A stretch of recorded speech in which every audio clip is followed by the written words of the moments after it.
Jack B update, and sabi ni Lads Sorio, Jack B pa rin sa 2024, never masisira ng isang starlet dyan. Grabe naman yung comment.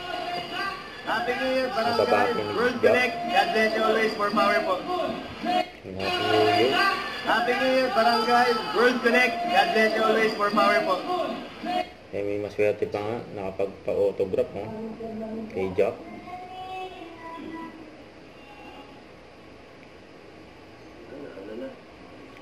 Autograph ng t-shirt. Pag ito, boss, meron na pang tatak. Napakasaya. Eh, interview kila Jack sa Barbie. At naipilit mag-celebrate ng Pasko sa bagong bahay. Congratulations. Thank you. Ang ganda ng bahay niya, Tito. Thank you. Doon kami nag-Christmas. May Noche Buena o kasi kapit-bahay lang kami.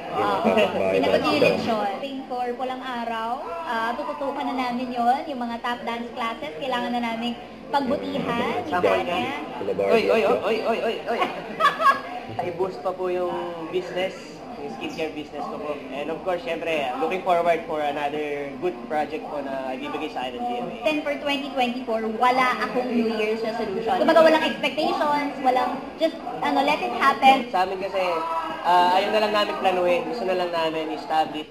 Huwag kalimutan mag-subscribe, click on notification bell para lang update po ang Chore Reaction Vlog. Bye guys, thank you for watching.